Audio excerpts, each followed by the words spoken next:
Okay, hello. Welcome to this tutorial kind of walkthrough on how to make a walk cycle.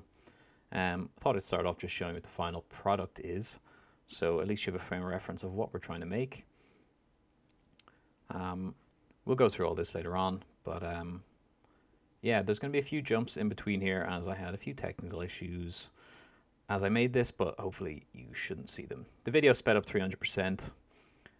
For the sake of ease, because it's still 35 minutes long. But I'll try my best to describe what's going on as I go through it. So to begin with, I found my reference video. I'm bringing the character in. I've got the picker all set up. I like to just change the background color to something that's not gray and give myself a floor plane. I find this helps with making sure the feet are nice and planted and feel weighty. I'm already getting started just putting in my first pose. I find you can spend a lot of time on this pose because this is going to dictate pretty much everything about your walk, because, well, this pose is going to decide the attitude of the walk. So spend a lot of time on this very first pose, as everything else is going to be based off of it. Yeah, I downloaded the reference from YouTube. You can just put PI after YouTube in the URL and it'll download it for you. So that's a little tip to get you going. I usually like to do a walk cycle if I'm just doing it for myself for practice or fun or whatever. I always like to make the hands into a fist. I just don't really like seeing paddle hands on a walk because I find that people always put a lot of overlap on the fingers and it's just not entirely nice to look at for me. So right now I'm spending a lot of time just getting a nice fist, trying to curl the fingers in so it feels like there's some tension in the hand. And once again, because I'm using Animate, I can spend a lot of time on this one pose because I'm just going to mirror it to the other side of the body, which I do just there.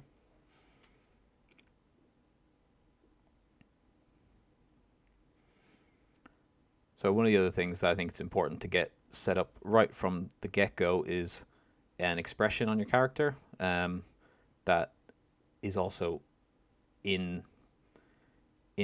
along the theme of what you want the walk to be like. I think it's quite hard to even make a believable walk yourself when there's just a blank face with eyes staring forward. So I'm just going to spend a bit of time adding a face. I'll come back to this later on to tweak it more, but I just want to get something that's along the general vibe of what I'm going for. This also helps in a working environment because I find if you're trying to present a walk to someone for approval and the face is blank because you haven't got there yet, they'll often read into that as part of the emotion. So just give them every reason they can to approve your work. So right now I haven't really set this up perfectly because I didn't set a frame range when I started, but I'm trying to decide that now.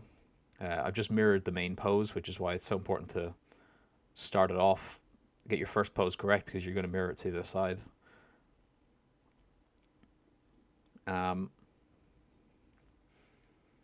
Yeah, ideally you would also have this in spline, but I decided for this one to just do it blocked for a period of time, and then I kind of arbitrarily changed to spline when it was too difficult.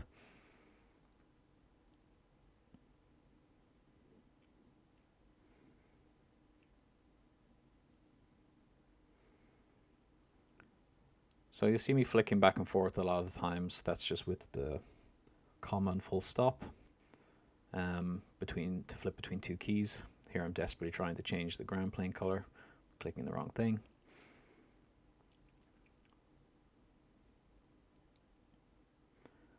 I also tend to set full body keys for all of this, I'll come back later on and offset things, so I'm not really concerned at the moment about everything moving at the same time, because I know full well that I'm going to come back and offset it.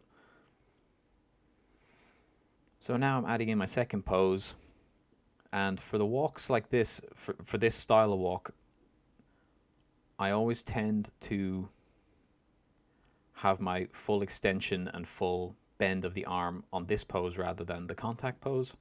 I think it adds a nice bit of overlap and some nice kind of character to the walk.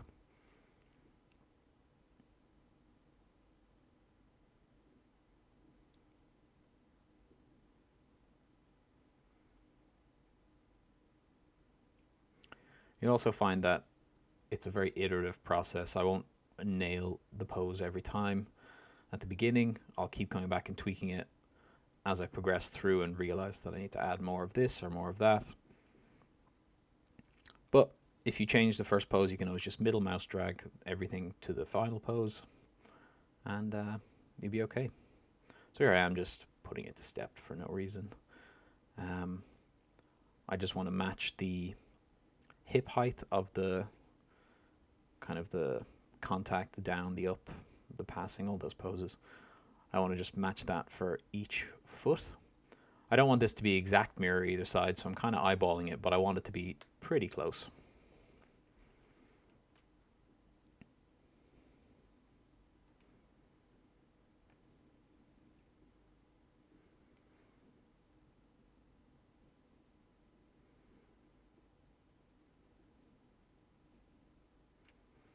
And I'll even come back later on and completely change some of these. These are just, as the walk progresses, you find that choices made early on don't really carry through.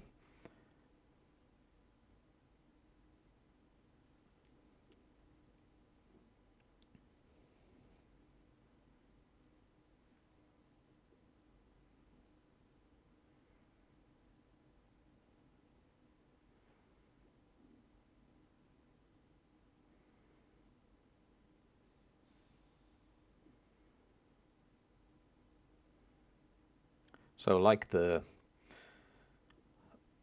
arm, the elbow bending, I like to add a lot of shoulder stuff in early, because I know I'm going to come back and offset it anyway. So I just like to have it in there, and at least when I come back to offset it, it's already done and I can just place it on the correct key.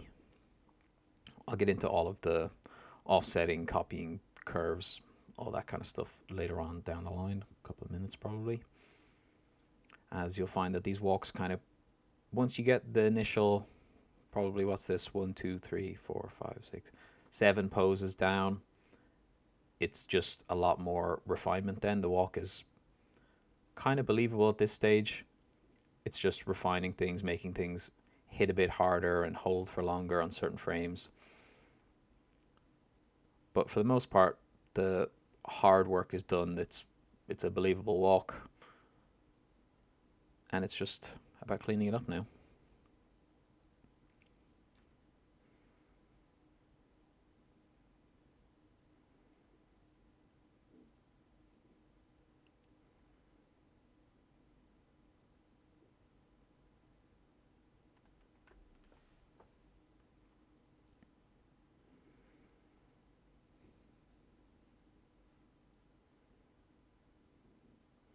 So here I've realized I've done the frame range wrong, as there's 2 big gaps that aren't equal, and I don't really like that. And I put the midpoint not at the middle, so just shifting those around and making my frame range match. So the references here, I mean, it's for reference. I'm not trying to copy it one to one. I'm just, if I ever have a point that I'm animating this, I'm like, and I have a sort of a question in my mind about what the body should be doing, I can just quickly check that. You'll see me checking that a few times later on for the knee popping, because I fought that quite a bit towards the end of this. But it's worth fighting it, because knee popping, in my mind, just means that your mechanics are wrong and you need to fix them. I wouldn't try and fix them with some knee pinning or anything like that. It's just it's kind of it's a hacky way around it, but it's not the right way in my mind. So please don't pin the knees. Usually, if your knees are popping, it's the hips are the wrong height, or they're not twisted enough, or your feet are not moving in the correct way. So those are the first three things I'll always check. And usually one of them will fix the knee popping without me having to actually touch the knees. This isn't a highly polished walk. As you'll see, this is just it's an effective kind of cartoony style walk that I think anyone could reasonably do in a couple hours time. And it'll give you a nice understanding of how to animate walks that you can then take into your own style or emotion. Okay, so here I'm doing something that I think is quite important if you want to make the character walk in the real world. I'm looking for the points where the foot has taken all the character's weight and is moving from the front to the back. And I'm going to take that linear in Z and I'm going to make that a linear key, or a linear curve rather. This will make things much easier later on when it comes to actually moving the character off the spot, because the character's feet are moving in a predictable linear way. I think I'll try to keep an eye out for that later on, but I also like to copy the values from, if I animate one foot and I'm quite happy with it, I'll copy the Z values to the other foot just to make sure that they're the same, or rather the same distance traveled over the same number of frames.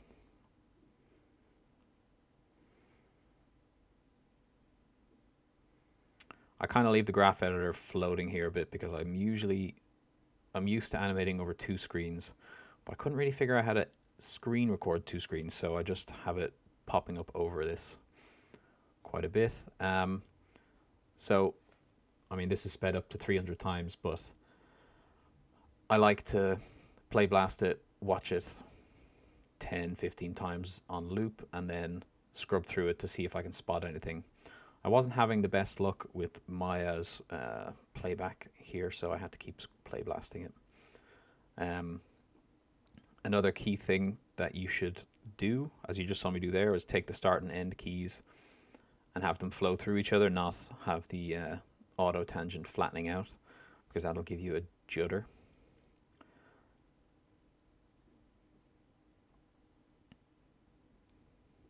So I'm taking the shoulders here, and I'm trying to just make sure they have some nice up and down.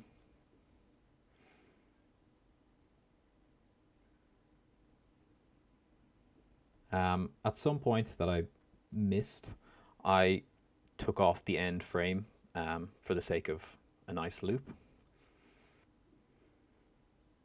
That's just for this part of the animation, just to make sure I can kind of play blast it effectively.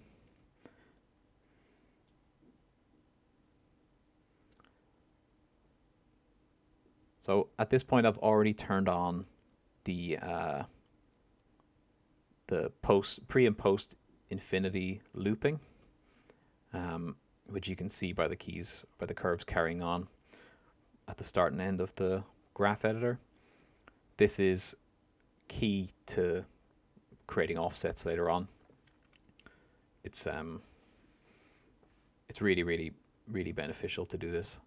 So I've copied the curves here as well from the hips, I believe, and I've taken that onto the head squash and stretch. I learned that from an Anima Warriors video, I think with Kevin Wynn. And I've used this technique for a lot of things in this video, and a lot of things I've animated just over the years. Just I think I animated a really squishy character flying, and I just took the wing flap that I was really happy with, and I just ended up pasting that to almost every single control on the body for squash and stretch and up and down, and it worked really well. And it was really, really quick. So don't be afraid to copy and paste your curves.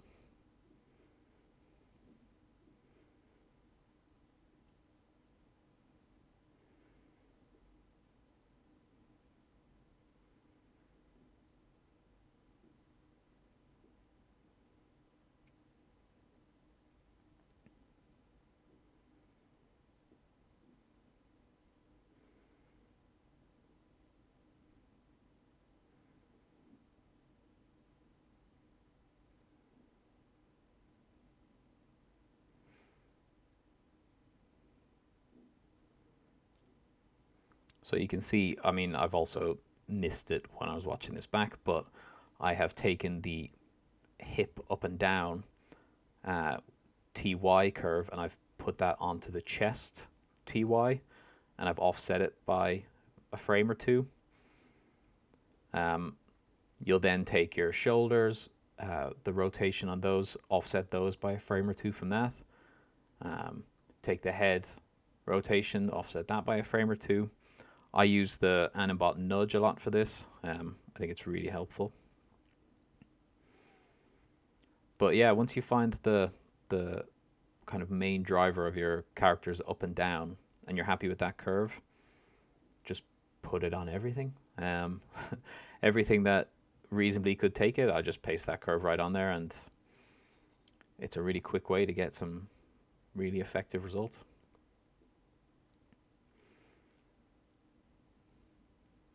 I think later on I even take that curve and I put it on the hair. So every strand of hair or every control in the hair gets that same curve, and it's just offset by a frame from the next one down the chain, and we get some pretty physically accurate hair bounce. So yeah, just trying to get ahead of myself so I don't miss it and forget to talk about it, because that will happen, and it's happening right now.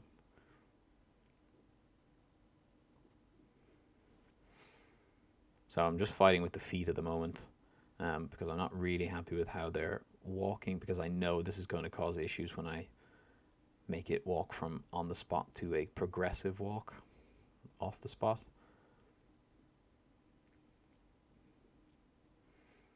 I also like to just add 1 or 2 frames of toe bend at right before it hits the ground and right after it leaves the ground on the back pose. So right now I'm just trying to fix the shoulders. They're obviously looking mental, so I just need to fix the curves to give them the right weight that I want. And pretty soon I'll realize that the gaps between the frames are not even, and that's why I'm struggling so much here.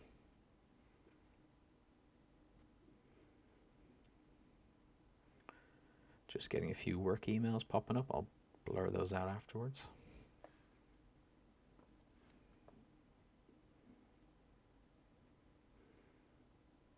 I'm fixing the rotation of the hips at the moment. I neglected to change those. Probably a byproduct of me doing a lot of these poses in blocked at the beginning rather than spline. But I remembered.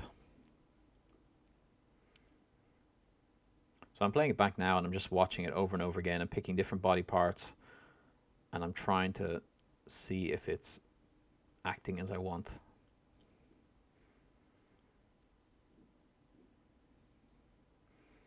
So I think here I decided there's a bit too much on the face, and I didn't really like how the mouth looked.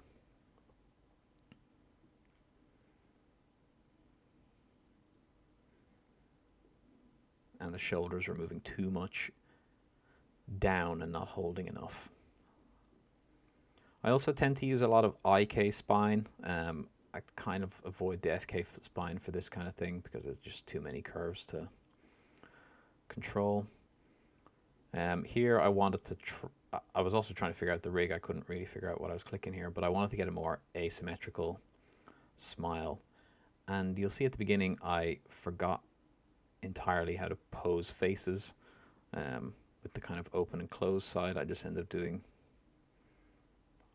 I kind of end up doing it the wrong way around, but I remembered afterwards and I fixed it. Just here.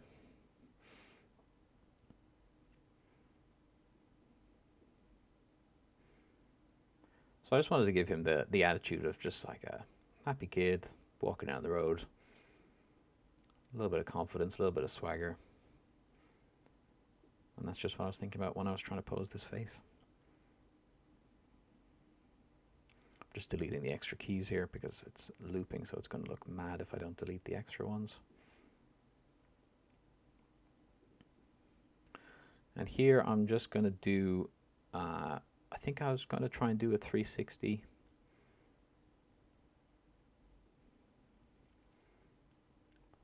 Yes, so I'm spreading it out to 240 frames. Later on, I'll bring it down to 120 because I was having a lot of issues with the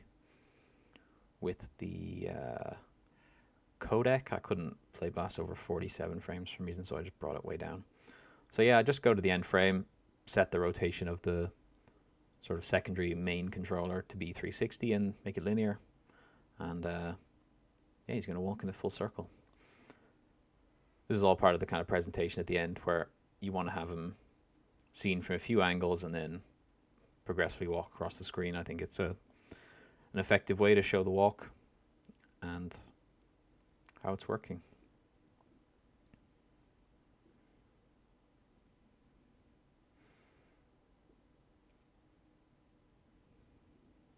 So I like to just mute it. I'll go back to frame 0 and I'll just right click on the channel in the channel box and I'll just mute selected, and that'll stop it rotating until I want to turn it back on.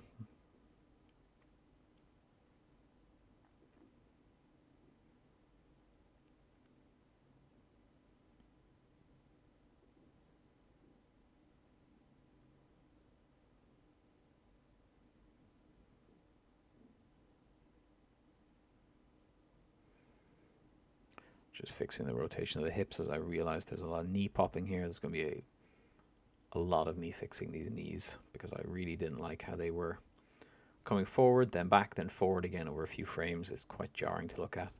I think I wasn't really able to avoid it entirely at the end, but I think it's a lot smoother at the end than it is here at the beginning. Because I kept looking back at the reference and trying to watch how his knees were moving. Because mine were not moving that way.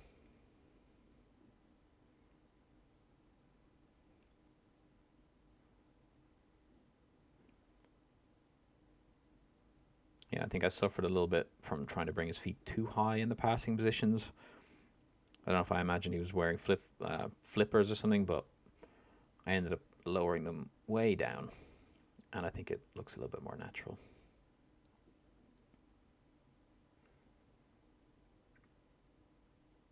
And just playing with the spacing here as well, so it's a bit more effective at reducing that knee pop. But I also wanted to try and bring in a little bit of the leg straightening for contrast because I didn't want it to just look bent the whole time because that's weird.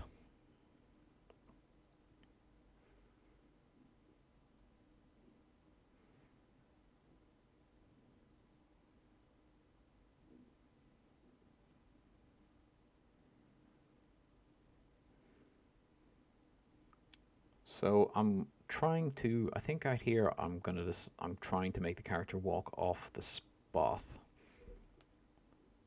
So I'm doing a bit of maths and I'm figuring out what distance does it move over that many frames. I'm going to take that value over the same amount of frames, set the curves to cycle with offset and linear, and you'll see a character walks off the spot, and I can immediately see some issues that I didn't really see when they were walking on the spot, which is a lot of foot rotation issues, and I think there's some sliding on the left foot. So I just decided to get rid of all of the rotation on the feet for the sake of ease and time, because I kind of gave myself a time limit of under 2 hours for this, and I think I did it in about 90 minutes in the end. So I was really having to make decisions on what I thought I needed to work on, rather than just putting something off for later because I didn't have a later.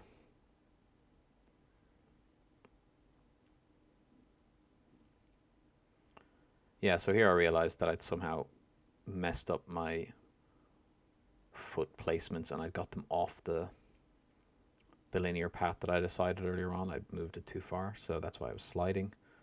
Um,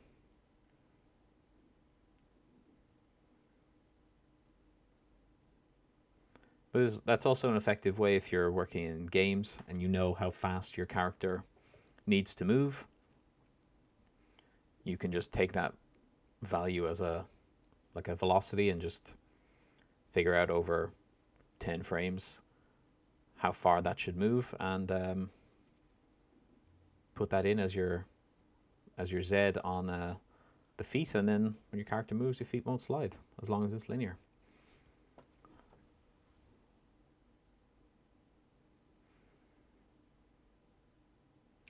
Yeah, so I had a bit of problem here, which is your character loses weight if both feet are kind of moving with no weight, like off the ground at the same time. So I needed to make sure that this back foot looked a bit more planted than it was there, because it just ruins any illusion of weight or realism in the walk. I'm not sure if I fully fixed it in the end, but yeah, I just noticed that the cheek was puffed out there, so I wanted to pull it in because I didn't like seeing inside his mouth.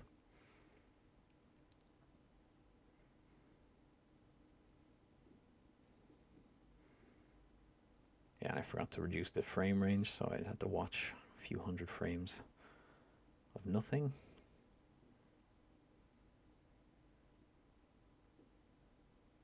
So there's still a bit of motion there on that back foot that I wasn't happy with.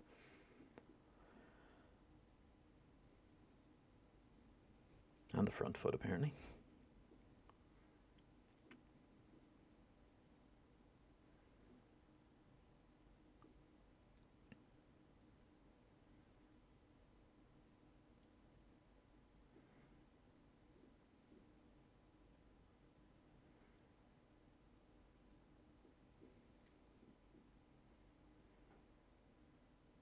So yeah, I'm just playing with the up and down of the feet now, just to make sure they feel correct. And the roll, to make sure the character's not stretching his legs too much or hyperextending them when he would be kind of on the balls of his feet a bit more.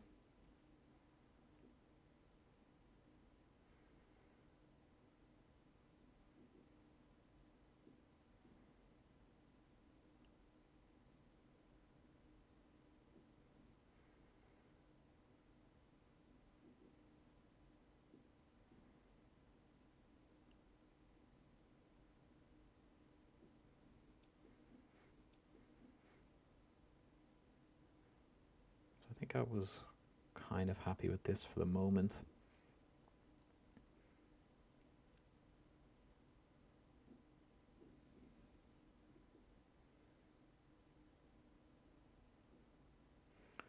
Yeah, I think I'm just going to add a few extra bits in now for the wrist overlap, just to make him feel a bit looser. Oh, maybe not. You'd think I had a better idea of what I did in my own video yesterday, but apparently not. Okay, so this bit I remember, this is the hair. So I took the X rotation of the head, copied that curve, and I'm going to paste that onto the Z rotation of the hair. Then it takes a bit of using push-pull, scaling, moving things around. Sometimes I had to invert the curve because the hair was obviously flipped when it was rigged, or the controls were flipped or something. So it was going the opposite way. So I just had to, if you select every curve that you want and you do star equals -1 in the the value box, it inverts your curve, so that's a handy thing to know. So now that I've done that, I'm just selecting them one by one, or deselecting them one by one from the root outwards and nudging it one frame down the timeline, or two. I'm kind of trying to make it feel a little bit organic. I'm just moving two. Sometimes I'm skipping one. I just want to make it feel like the hair is reacting to the head. So here I realized that I could just go in the outliner and select them and deselect them much easier than if I did it on the rig. So if you shift click on the first part, it'll open up into everything in that hierarchy. So here I've already pasted it on. Now I'm just transitioning them one by one, one frame or 2 frames further down the timeline. But here you can see it was a bit weird, so I just flipped it.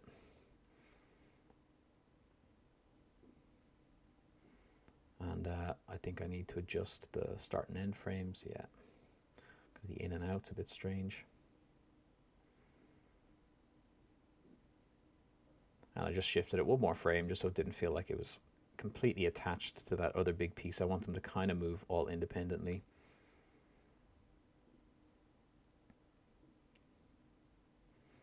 But like I said, if you have something that is driving the motion, like the head, you can safely take that curve and apply it to anything that should be taking that motion, and then just offset it in timing, and that'll just feel correct. It works for cloth, it works for hair, anything that would be hanging and reacting to something else's movement. I think this is a pretty effective technique.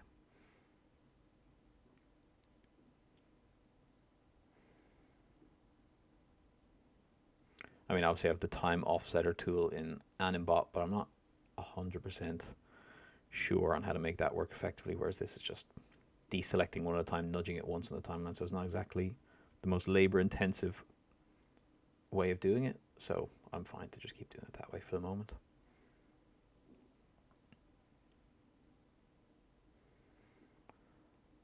I think this is coming towards the end. I think the only thing I did that I forgot to record was I moved the arms in as they came forward again. I thought they were a bit too far out from the body. So that's the only difference between this version and the final version, is the straight arms are closer to the body. But yeah, hopefully the video was helpful in some way to someone. I might do some more. I might do one on a run cycle. It should be a little bit quicker because it's only half the frames. And maybe a body mechanics and like a dialogue shot as well. So yeah, let me know if you are interested in that or you thought this was helpful, but I'll probably keep doing it this way as opposed to live talking as I animate, because it'll just never get done. I'll not be able to concentrate on what I'm doing. Here you'll see me struggling with the play blast. It just wouldn't, oh well, I edited that out obviously. So I'm just figuring out the side angles, and then I'm going to find the 3/4, and I think I usually get a front, a side, a 3/4, a turntable, and put all those 4 together, and then I'll get a progressive walk as well. And that's usually how I like to present a walk.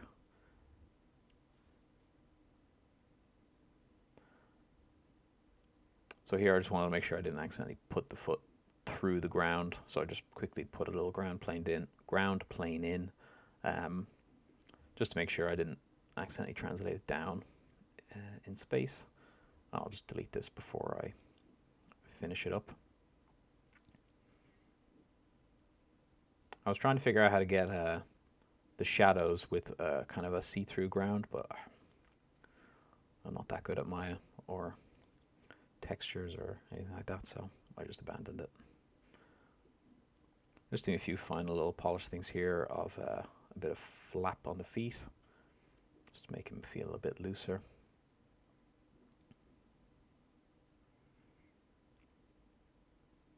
And I think that's pretty much it.